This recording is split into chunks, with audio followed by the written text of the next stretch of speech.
Yes ma'am, तो हम लोग question number last 11th question कर रहे हैं, जिसमें कि मैं ये कुछ कर चुका हूँ। मैं इसको दोबारा रिमाइंड कर देता हूँ जिससे कि आपको दोबारा ये बात समझ में आ जाए। क्या है क्वेश्चन दिया हुआ है कि a man can row 7 kilometre per hour in still water, ठीक है, in a stream which is flowing at 3 kilometre per hour. तो स्ट्रीम की स्पीड भी दी हुई है 3 किलोमीटर पर आवर, वो हमने वाई माना है, Y equal to 3 kilometre per hour, ये आपको दी हुई है। और एक्स जो हम हमेशा एज्यूम करते हैं कि वो द मैन्स स्पीड और boats speed in still water होती है, तो वो दी हुई है 7 किलोमीटर पर आवर, ठीक है, ये दोनों चीज़ दी हुई है। अब वो ये कहता है कि it takes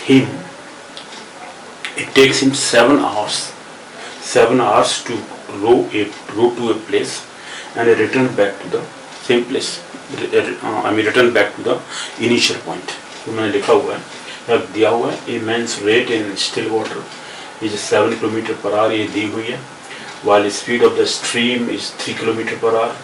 he takes 7 hours to row to a place and coming back to the initial place, initial point में से coming back to the initial point, या हमने initial point लिखा, ठीक है।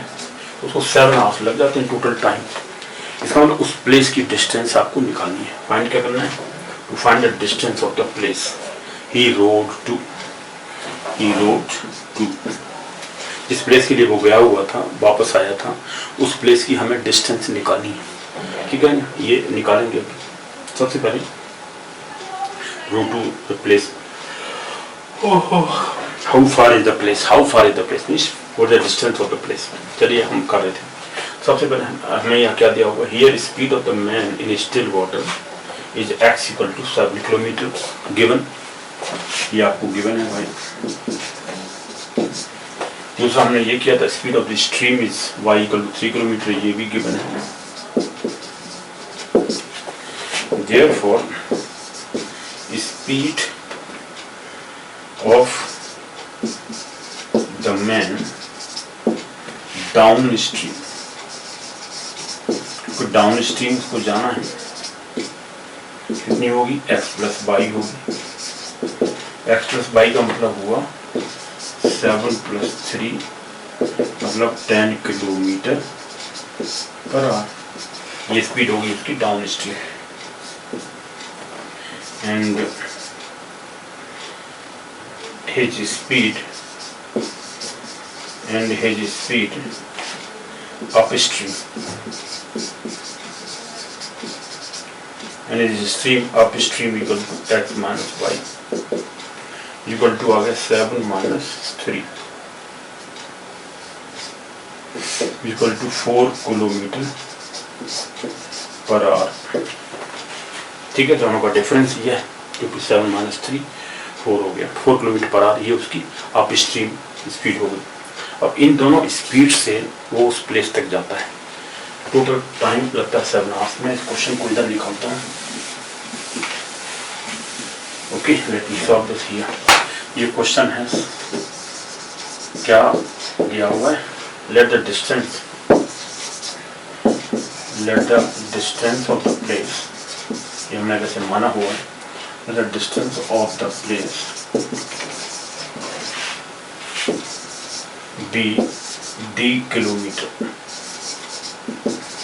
ये हम मान लेते हैं। टी कैपिटल ले लीजिए, स्मॉल ले लीजिए, नो प्रॉब्लम, कुछ भी ले लीजिए। therefore time taken by him to travel the distance d and return back to the initial point,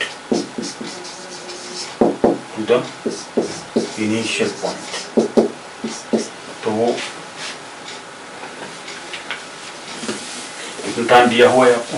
time आपको दिया हुआ है 7 hours, ये गिवन है, ये भी गिवन है आपको 7 hours, ठीक है। therefore टाइम टेकन कैसे निकालोगे? time taken by him to travel the distance d and return back to the initial point is 7 hours given. Therefore, d upon x plus y, ये हो गया distance upon speed, time taken by him to road down and coming back, d upon x minus y, ये upstream की speed है, distance upon speed, ये भी time आ गया, ये आपको 7 आवर्स दिया हुआ है। अब x प्लस वाई अभी आपने देखा 7 प्लस 3 10 हो गया, तो ये 7 माइनस 3 4 था, स्पीड आपने अभी निकाली थी, इन दोनों को हम पुट कर देते हैं। Therefore, और d upon 7 plus 3 10 plus d upon 7 minus 3 4 is equal to 7 hours 7, ठीक है। ये डिस्टेंस d आपको निकालनी है, 7 आवर्स और 7 kilometre per our, 7 hours total time लग रहा था, टोटल टाइम जाने का टाइम, लौटने का time, total 7 hours.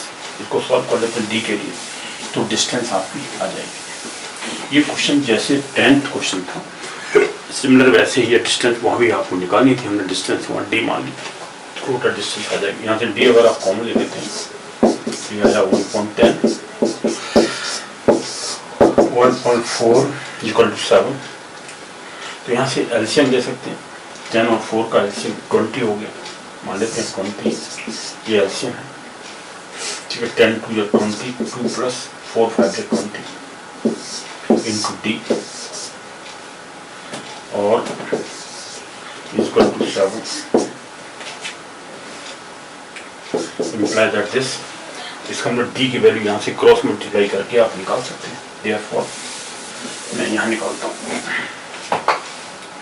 This imply that D is equal to 7 into ये 20 ऊपर आ जाएगा, 20 क्रॉस मल्टीप्लिकेशन ऊपर आएगा और 2 प्लस 5 7 नीचे आ जाएगा, 7 से 7 कैंसिल आउट, डी आ गया 20 किलोमीटर, राइट,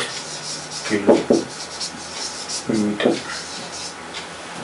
20 किलोमीटर्स ये डिस्टेंस है उसकी। Hence the distance of the place to which the man rode down, hence distance of the place the man rode up to and returned back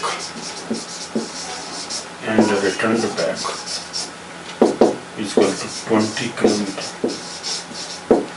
20 kilometre, ये answer है, ठीक है। ये question हुआ 11th, देखा आपने 10th और 11th क्वेश्चन एक जैसे ही थे, क्योंकि वहाँ भी आपको डिस्टेंस निकालनी थी। 10th में क्या था, ए man can road 6 kilometre per hour in still water when the river is running at 1 point, वहाँ भी रिवर की भी, स्ट्रीम की भी स्पीड दी हुई थी और मैन की भी दी हुई थी। क्या निकालना था, it takes 1 hour to route to place and back, how far is the place. 10th question ये था, उसमें भी आपको डिस्टेंस निकालनी थी। एक आदमी 1 आवर टोटल लेता है जाने का और आने का, डिस्टेंस बताइए कितनी डिस्टेंस ट्रैवल की उसने, उस केस में 10th में। इसमें भी ये था 7 आवर्स लेता है पॉइंट तक जाने के लिए, लौट के वापस आने के लिए टोटल 7 आवर्स लगते हैं। हमने डिस्टेंस निकाल डी, हमने एज्यूम किया डिस्टेंस अपॉन स्पीड टाइम होता है, जाने का टाइम आपने निकाला रोड डाउन का। अब क्योंकि डाउन स्ट्रीम जो स्पीड है वो दोनों का सम होता है एक्स प्लस वाई, एक्स से है speed of the man in still water and Y है स्पीड ऑफ द स्ट्रीम, दोनों को ऐड किया एक्स प्लस वाई, एक्स 7 है वाई 3 है, टोटल 10 आ गया था। तो जाने की स्पीड 10 किलोमीटर पर आ रहा है, आने की अप स्ट्रीम लौट के आने की वापस वो 7 माइनस 3 4 किलोमीटर पर आ रहा है। तो अप स्ट्रीम स्पीड कितना टाइम लगाती है, डी अपॉन स्पीड दोनों की हमने टाइम निकाला, टोटल टाइम 7 आवर्स दिया हुआ था, क्रॉस मल्टीप्लाई करके डी की वैल्यू आपने फाइंड की, देखा आपने 20 किलोमीटर टोटल डिस्टेंस आ गई, यही आंसर है। इस तरह से आपने टोटल क्वेश्चन ये समझे, ठीक है। मैं इस टॉपिक को अब यहीं एंड करूँगा, क्योंकि इसके आगे जो नेक्स्ट टॉपिक है टाइम एंड डिस्टेंस के क्वेश्चन चल रहे हैं अभी, क्योंकि इसमें बहुत सारे टॉपिक्स हैं वेरियस टाइम के, जैसे रेसिंग वाले क्वेश्चन हैं, गेम्स वाले क्वेश्चन हैं, है ना, सर्कुलर वॉकिंग और running around the table of something, circular walk होता है उसमें उसके क्वेश्चन है, क्लॉक्स के क्वेश्चन में clocks question based on clocks, वहाँ भी टाइम एंड डिस्टेंस कितना टाइम लगता है, क्या इतना टाइम इतने बजे ऐसा हुआ, है ना, इस टाइप के क्वेश्चन भी हैं।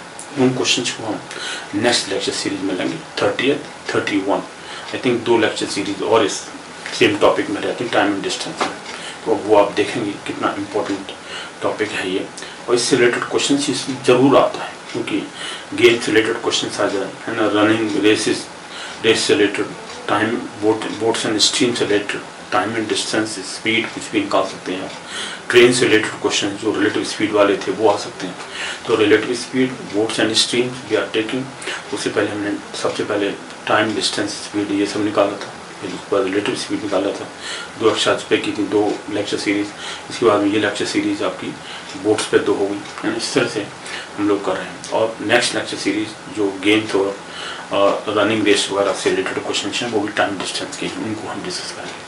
तो ये क्वेश्चन बहुत इंपॉर्टेंट है, तो ध्यान दीजिए, सिर्फ systematic, I mean you have to know the logic, क्या क्वेश्चन है भाई, क्वेश्चन है क्या, ये किस तरह निकालते हैं, स्पीड क्या है, टाइम क्या है, वेलोसिटी मेंस रेट क्या है ना, ये सिंपल क्वेश्चन, आपको सिर्फ टाइम डिस्टेंस और स्पीड इन तीनों में क्या रिलेशनशिप है वो समझना चाहिए, उसके बाद आप निकाल सकते हैं, ठीक है। और जो बेसिक जैसे एस्केलेटर वाले क्वेश्चन हमने यहाँ पे डिफरेंट टाइप के लिए, वो भी स्ट्रीम टाइप के क्वेश्चन आते हैं, बोट्स एंड स्ट्रीम से रिलेटेड सेम वही कंसेप्ट वही है, वहाँ पे भी हम डाउन स्ट्रीम निकालते हैं, डाउन स्ट्रीम स्पीड निकालते हैं, वो भी आप डाउन एस्केलेटर्स और अप एस्केलेटर्स कैसे स्पीड निकालते हैं वो आपको समझ गया, 2 क्वेश्चन जो थे उसे हमने सॉल्व किया, है ना। ये क्वेश्चन सभी स्टूडेंट्स ने पूछे हैं क्लासेज में मोस्टली, और ऑनलाइन भी कुछ स्टूडेंट ने पूछा हुआ है कि सर ये मैनेजमेंट से रिलेटेड क्वेश्चन हैं, हम लोग किस कंपटीशन में आए हैं, लेकिन उन्होंने क्वेश्चन पूछे हुए हैं, ये भी एनी कम्पिटिटिव एग्जामिनेशन भी क्वेश्चन, क्योंकि लेटेस्ट वो है एस्केलेटर्स, अभी न्यू जनरेशन में आ गए हैं एस्केलेटर्स, मूविंग सीढ़ी होती है जो कि मूविंग स्टेप होते हैं, उनमें कोई आदमी चलता है, अपोजिट आता है, वो सेम बोट्स एंड स्ट्रीम जैसे क्वेश्चन होते हैं, तो आप इनको समझिए, और लॉजिक वही है, आई मीन सिस्टम वही है, सेम प्रोसेस वही है, मेथड वही है, आप उसको सिर्फ बेसिक समझिए कैसे निकालना। Okay then see you in next lecture series, मिलते हैं आपको अगले lecture series, that is also very important, so please don't forget to see that. Okay then, see you. मिलते हैं फिर आपसे।